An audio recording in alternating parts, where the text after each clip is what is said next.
Okay, check it out, look. Yo, if I died today, cause some prick wouldn't give me the right of way, I wonder who would cry my name.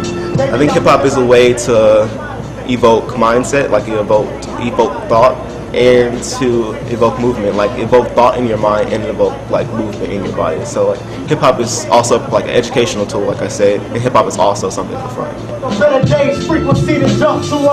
Hip-hop's real young, so it's growing right now. It's in a growth phase. I think it's good. I think a lot of the stuff that's coming out is good. I think it's a lot of different music. But yeah, I think it's growing more than anything.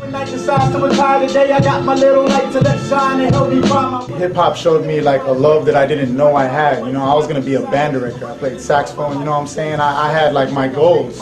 And then when I started doing this, it opened up this whole dream, and I realized, like, you know, not everyone has a chance to really chase a dream. Might as well chase it now while I have the chance, you know? This is the day I made my decision.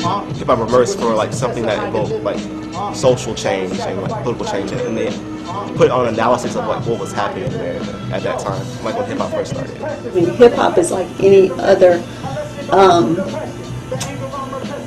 cultural element, and it's constantly evolving, right? So what it is today is not what it was, you know, when it first started out, and also because it's become kind of a global phenomenon.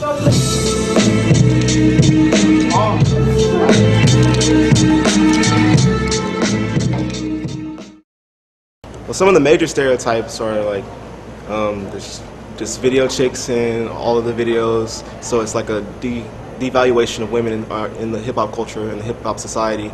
I think misogyny, you know, to some extent, the exploitation of women's body parts to promote, you know, music or ideas or whatever, certain images, things like that. I think that's a big one. I mean, the bad stereotypes are always going to be there. Those are critics, and that's, you know, you always have criticism of any art form that exists.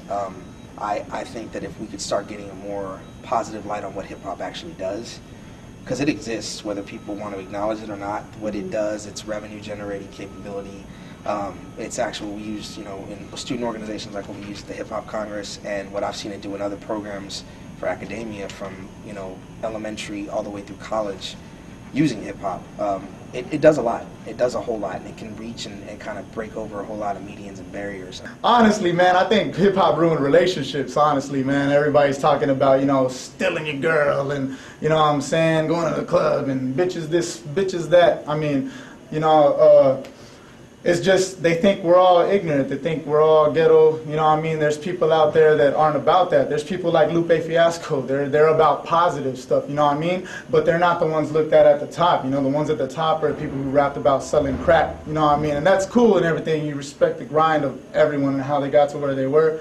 But still, man, like, the people in the spotlight are the people portraying that negative energy that's being sold to everybody.